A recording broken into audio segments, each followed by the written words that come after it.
John Kennedy just destroys Nancy Pelosi on live TV. Her face said it all. Nancy Pelosi, a giant in American politics, walked into the Fox News studio with the unshakable confidence of someone who'd mastered Washington's complex landscape for over 3 decades. She believed she could lecture on public service without facing tough pushback. What unfolded wasn't just a debate. It was a masterclass in accountability delivered by Louisiana's sharp-witted Senator John Neely Kennedy. With his folksy charm, razor-sharp logic, and commitment to plain-spoken truth, Kennedy turned a routine discussion into a moment of clarity that would resonate in political discourse for years. This wasn't about party lines. It was about entrenched habits versus core principles, polished procedure versus genuine service entitlement versus humility. When the exchange concluded, only one stood tall, grounded in reason and trust. The stage was set for a Fox News special on public service and ethics, hosted by Jesse Waters.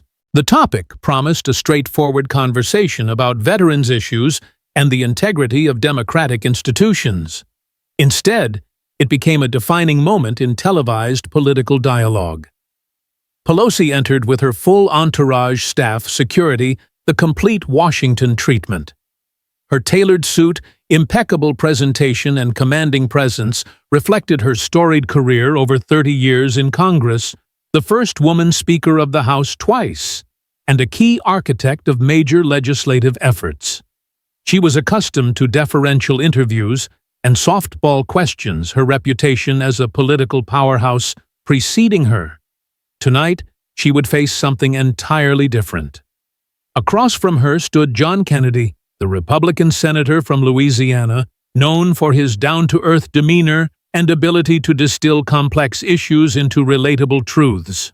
He walked in alone, shaking hands with audience members, his simple professional attire reflecting a man more comfortable in a community town hall than a polished studio green room. The contrast was deliberate, and striking Pelosi's entourage and high-powered aura versus Kennedy's unassuming sincerity and Southern warmth.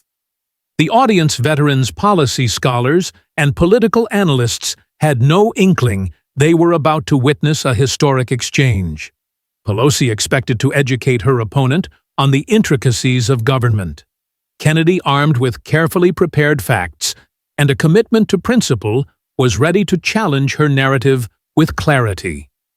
Jesse Waters opened with a seemingly gentle question about leadership and service. Unaware, he'd ignited a spark that would light up the political landscape. "Jesse, thank you for having me." Pelosi began adjusting her signature glasses with practiced poise. It's critical to discuss the vital connection between leaders and the people they serve. I've had the privilege of serving this nation for over 30 years in Congress, breaking barriers as the first woman Speaker of the House twice. I've worked alongside multiple administrations, negotiated with global leaders, and guided our legislative body through some of the most challenging crises, economic downturns, public health emergencies, and more. Her voice carried the weight of seasoned authority, a tone honed over decades. True leadership requires mastering the intricate machinery of government understanding, every rule, every vote count, and knowing precisely when and how to deploy them to achieve results that benefit the American people. The audience nodded approvingly, recognizing the Pelosi they expected, confident, accomplished, and firmly in control of both the room and the narrative. Kennedy sat quietly across the table, jotting occasional notes, his calm demeanor unwavering. He wasn't swayed by the performance, and his steady presence subtly shifted the room's energy. When Waters turned to him, Kennedy paused deliberately, letting the silence build anticipation, ensuring every ear was tuned in. "Jesse, I deeply respect Congresswoman Pelosi's long record of service," he said, his southern drawl warm yet deliberate, drawing the audience in. "And I certainly value her expertise with the system's ins and outs. She's got a wealth of experience navigating Washington." He leaned back slightly relaxed, but focused his eyes steady. But you know, I was raised to believe public service isn't just about the years you've put in or the rules you've mastered. It's about one simple question. Are the folks back home, small business owners, teachers, farmers, families, better off because of your work? His voice carried the quiet strength of someone who'd spent years advocating for everyday people. While Congresswoman Pelosi built her career in D.C., I've focused on making sure government serves the people of Louisiana and beyond, ensuring their trust in us isn't misplaced. But I've got a question, Congresswoman, if I may. You talk about serving the public and strengthening trust. Could you explain to folks watching how building a substantial personal fortune during public service aligns with maintaining that trust? The question landed like a polite but precise arrow cutting through the air with clarity. Pelosi's confident smile flickered for a moment before her political instincts kicked in. Senator Kennedy, I believe you're referring to claims that have been thoroughly reviewed by ethics bodies and independent oversight, all of which have cleared me, she said, her voice sharp and professional. My spouse manages investments entirely independently with strict ethical walls between my official duties and any personal business activities. This feels like part of a broader pattern of attacks on women who achieve success in politics. She leaned forward, her tone taking on a prosecutorial edge. The critics who resent progress seem to question every dollar earned through hard work and wise decisions. Perhaps, Senator, we should discuss your voting record on issues like veterans' benefits or economic support for families, rather than rehashing these tired narratives. I've spent my career passing legislation that directly helps people healthcare, jobs, protections. Murmurs of agreement rippled through parts of the audience. Some nodded, recognizing the fierce, combative Pelosi, who never shied from a fight. This was the political titan they expected, resilient, authoritative, and ready to redirect the conversation. But Kennedy sat calmly through her response, his patient smile never wavering, his demeanor unshaken by the intensity. When she finished, he nodded slightly as if appreciating a well-crafted argument. Congresswoman, I appreciate you bringing up records. It saves me the trouble of redirecting us to the facts, he said, his tone still warm but with a steel edge. He reached down beside his chair and pulled out a slim folder that had gone unnoticed until now. He opened it deliberately, the rustle of pages loud in the now silent studio. You see, I'm a plain-spoken guy, so I brought some homework tonight. I hope the American people don't mind if I share it. Let's use facts and timelines that anyone watching at home can understand. Kennedy drew out the first document with care. Here's one example, Congresswoman. You received a confidential briefing about upcoming financial regulations that would significantly impact a major company's business model. This information wasn't public. A few days later, stock purchases tied to that company were made through your family's investment channels.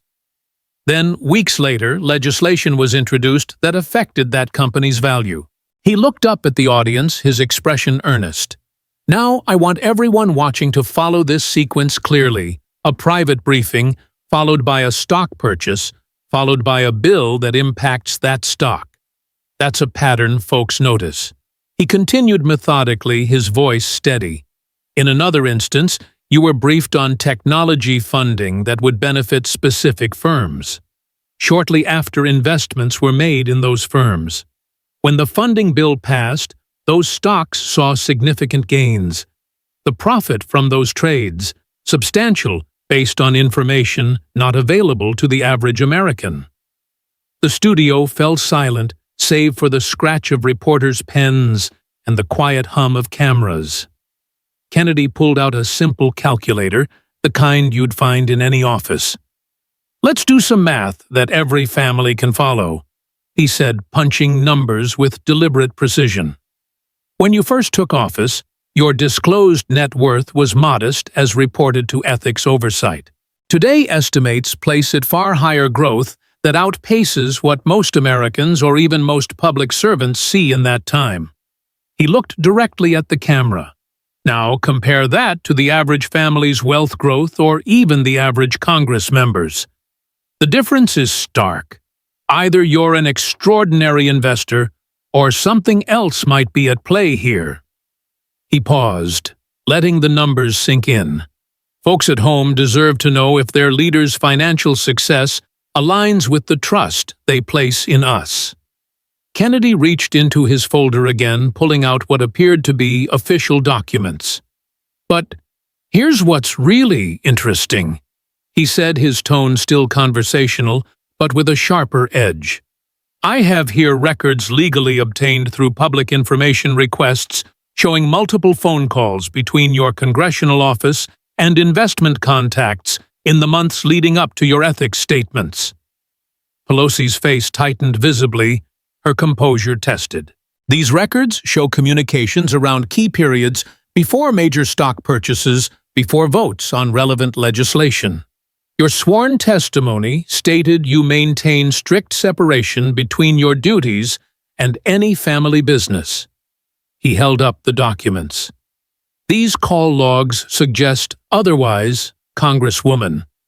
That's not just about investments. That's about the integrity of the oath we take to serve the public. Pelosi's poise cracked visibly, her voice rising with indignation.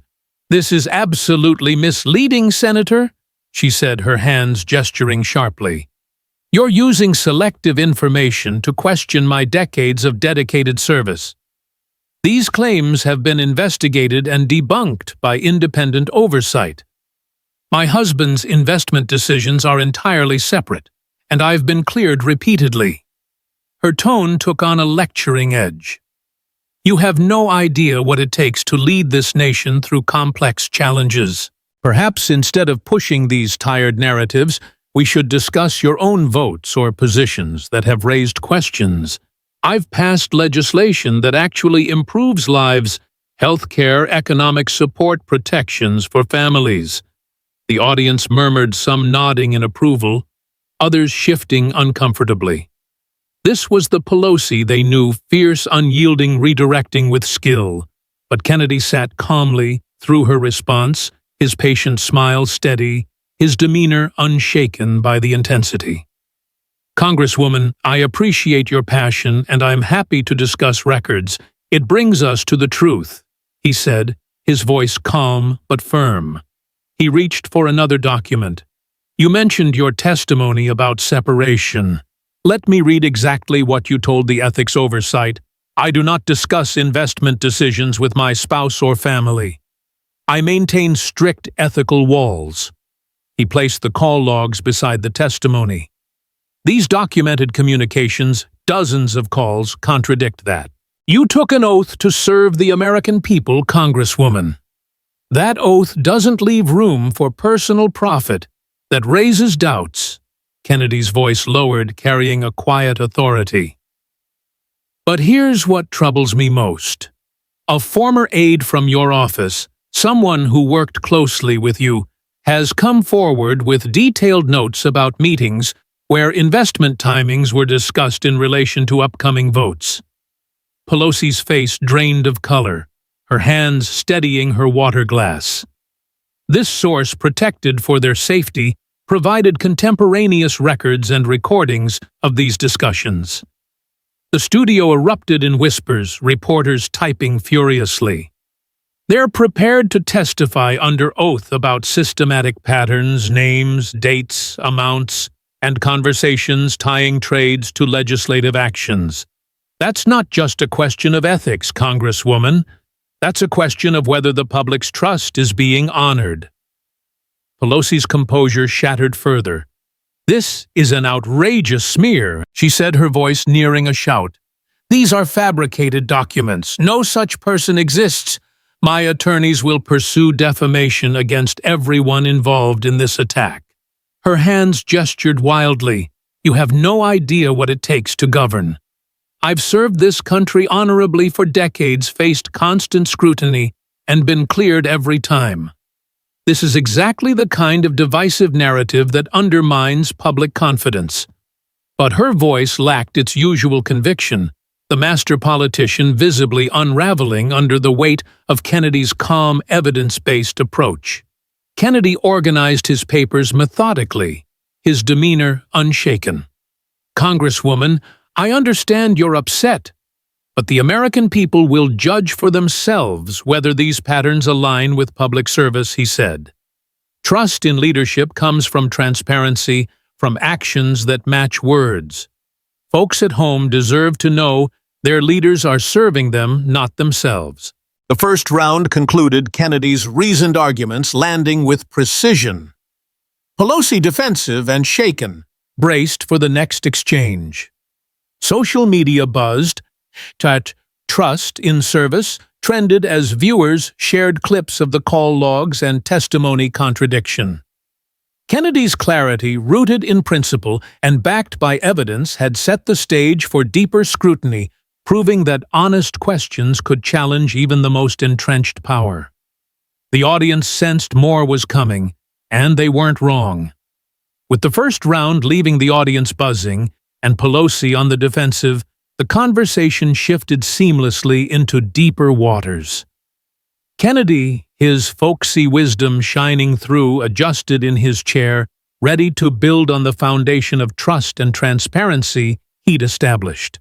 The financial ethics discussion had opened eyes, but now it was time to explore public safety decisions, where leadership's true test lies in protecting those who serve and the institutions they uphold.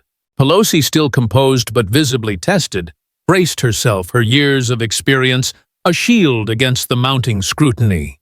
Waters, sensing the tension, guided the talk forward, unaware that Kennedy's principled approach would once again illuminate paths for improvement in how leaders handle critical responsibilities.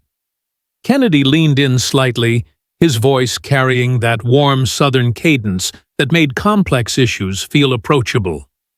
"Congresswoman, we've touched on financial trust, which is vital for any public servant.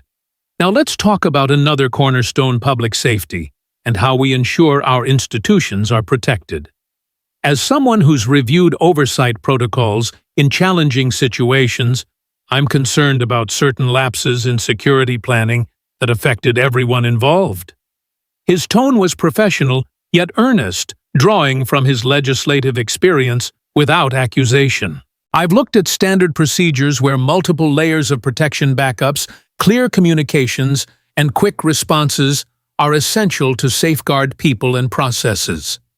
According to public records, recommendations for additional support, like National Guard assistance, were turned down despite warnings from experts. Why decline those when professionals advised otherwise? Was it a matter of balancing appearances with actual safety needs? Folks deserve to know how we can improve these decisions for the future." Pelosi straightened in her chair, drawing on her extensive background to respond. She met Kennedy's gaze steadily, her voice regaining some of its authoritative edge. "Senator Kennedy, you're revisiting matters that have been thoroughly examined and settled through bipartisan investigations. The responsibility for any disruptions lies with those who incited unrest, not with the dedicated professionals handling security." She adjusted her glasses, her demeanor polished. "We followed established protocols set by the Capitol Police Board.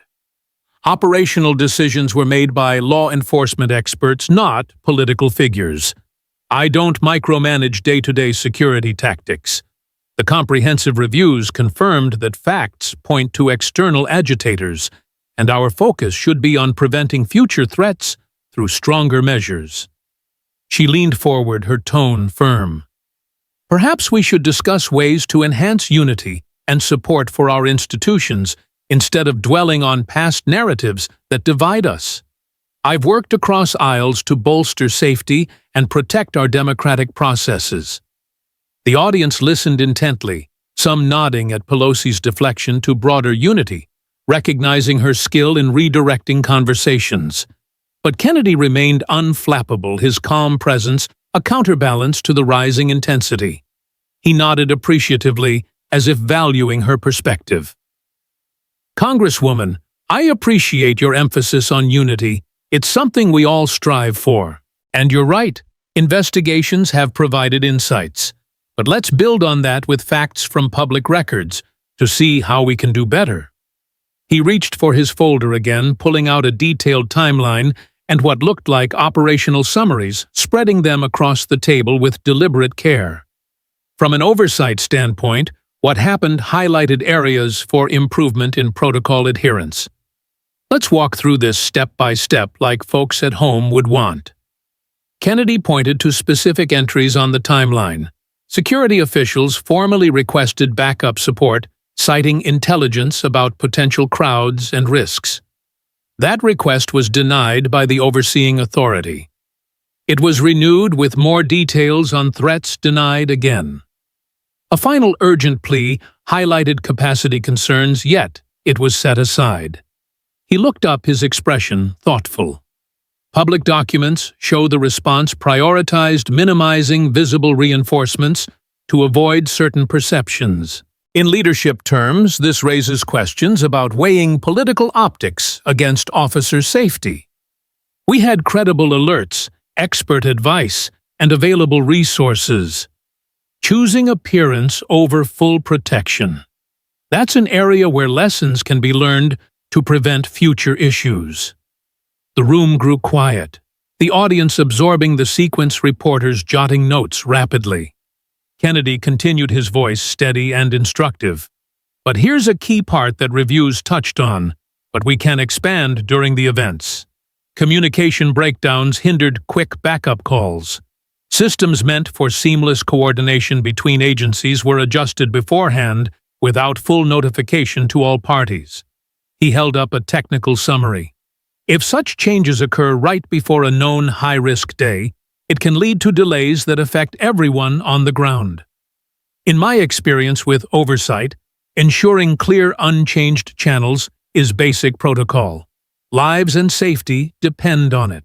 Who authorized those adjustments? Records trace them to leadership levels. This wasn't just a passive denial, it created active hurdles in response capabilities. Whispers spread through the studio, the weight of the details sinking in. Pelosi's expression tightened, her hands clasping her water glass. She responded with measured indignation. "Senator, this is a selective retelling that ignores the full context provided by experts. I was there that day, evacuated amid threats. Blaming internal processes overlooks the real culprits who fueled the chaos." Her voice rose slightly, gesturing for emphasis. "Investigations cleared procedures, and we've since strengthened protocols. You're echoing narratives that have been debunked and even cost media outlets in legal settlements. Let's focus on forward-looking solutions like better funding for security and cross-party collaboration to protect our institutions." Her defense drew some supportive murmurs, her call for unity resonating with parts of the audience. Kennedy paused, letting her words hang, then responded with quiet firmness. "Congresswoman, I'm not here to blame, but to highlight improvements, and I notice you're shifting to solutions, which is great, as that's the goal. But addressing the evidence head-on helps us get there." He pulled out another document, a transcript excerpt. Here's a recorded discussion from staff to security overseers, noting concerns about visible presence playing into narratives. Quote, "Leadership wants minimal reinforcements to avoid fueling certain stories. Handle with existing forces." The studio hushed completely. This shows how perceptions influenced decisions over full safety measures. Prioritizing narrative over protection, that's a lesson in why we need clearer guidelines separating politics from security ops. He continued, his tone educational. From agents who were on duty, some have shared notes from briefings where professional recommendations were overridden by concerns about appearances. One source documented a meeting where an aide stated, "We can't give any ammunition to opposing views by militarizing the scene. If challenges arise, we'll address fallout later." Cameras captured Pelosi's stunned look. This isn't about fault.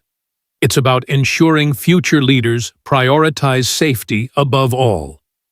Gambling with preparedness for image reasons endangers everyone from officers to lawmakers. In service, we have terms for decisions that sacrifice safety for other considerations. They lead to calls for accountability and reform. Pelosi's hands trembled slightly as she reached for her water. "This is completely out of context," she said, her voice strained. "Those are fabricated interpretations. I was a target that day. My family faced threats. You're using selective quotes to undermine the real work done to safeguard democracy," she pointed accusingly.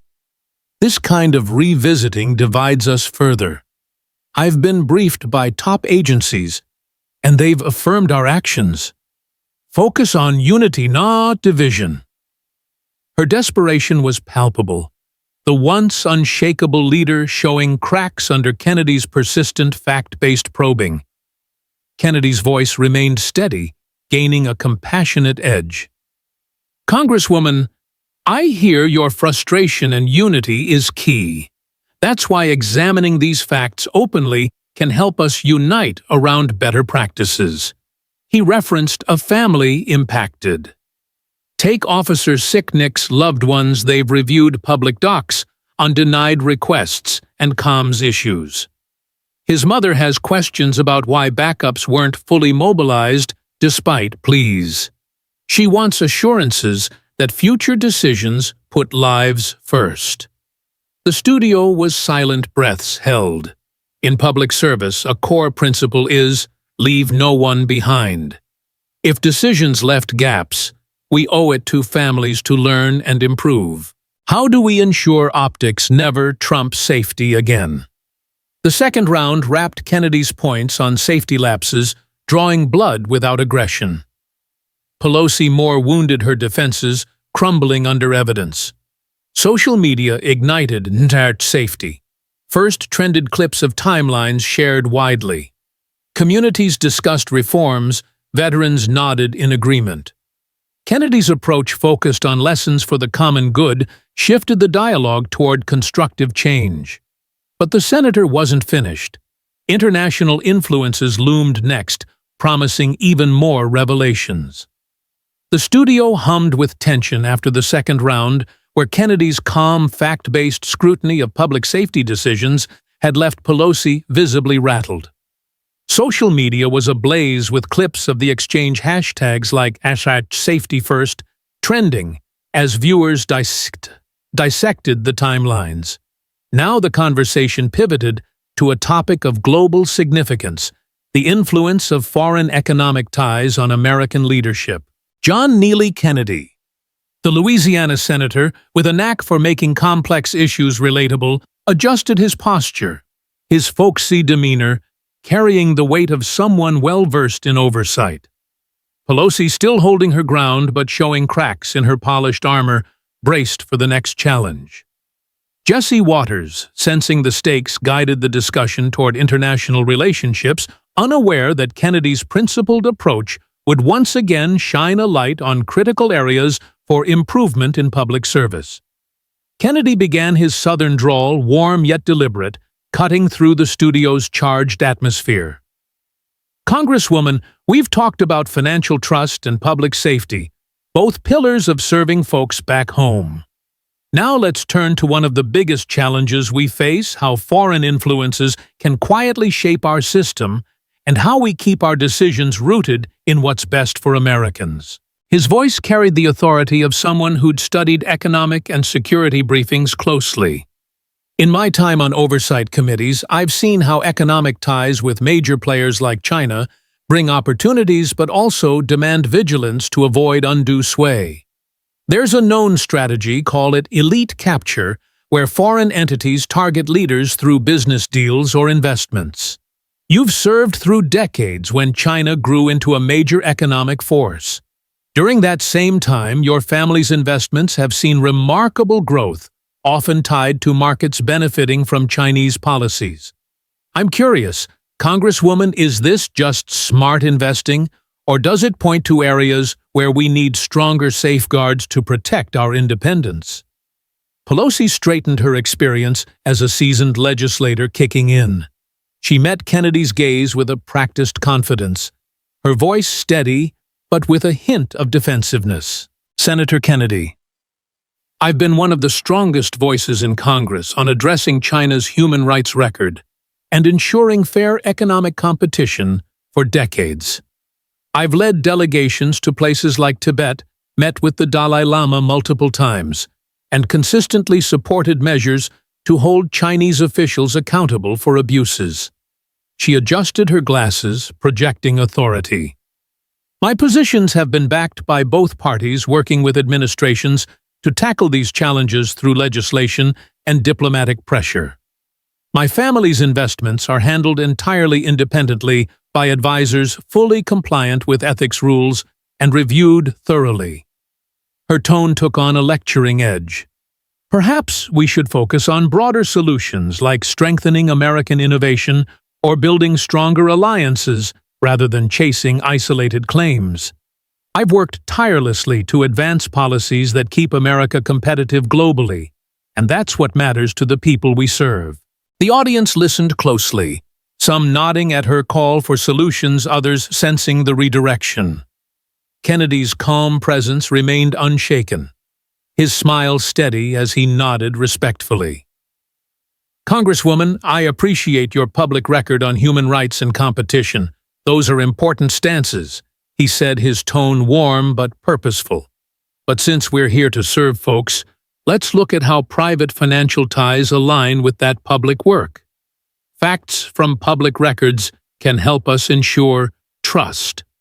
He reached for his folder, pulling out a neatly organized set of documents, timelines, and financial summaries, spreading them across the table with the care of someone laying out a lesson plan. Let's walk through this, like we're explaining it to folks at home, because they deserve clarity on how their leaders navigate these global relationships. Kennedy pointed to specific entries. Years back, your family made significant real estate investments in San Francisco, financed through banks with documented ties to Chinese financial networks. Those holdings appreciated sharply after China's entry into global markets, a move you supported despite concerns from American workers. He continued methodically, his voice clear. Later investments in tech companies like those heavily reliant on Chinese manufacturing and markets grew substantially. During that period, you voted on measures that eased restrictions on data sharing with foreign entities.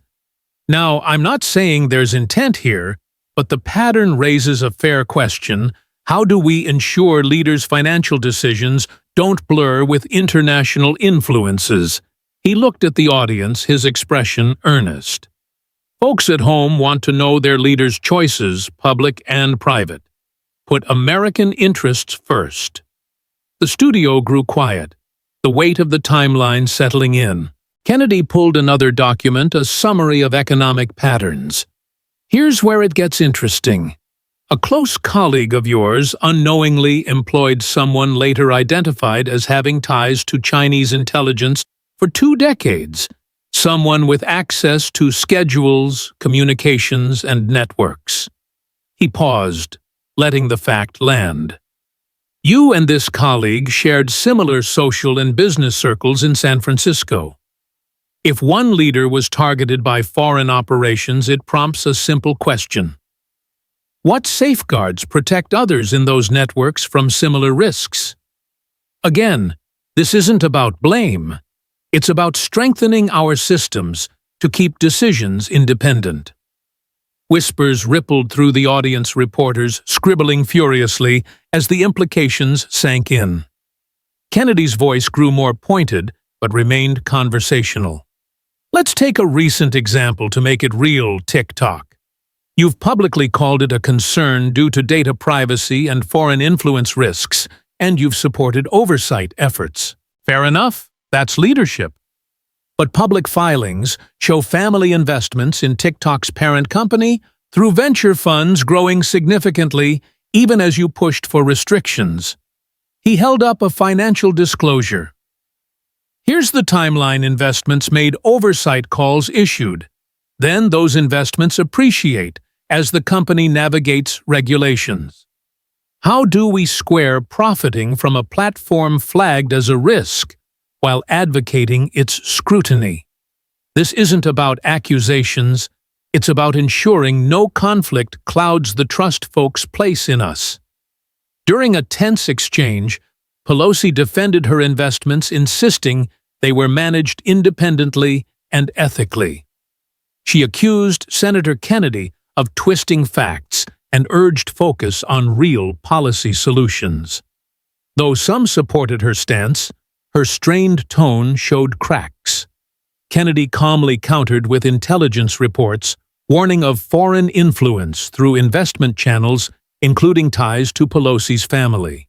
He emphasized the risk wasn't about intent, but potential compromise, calling for stronger safeguards.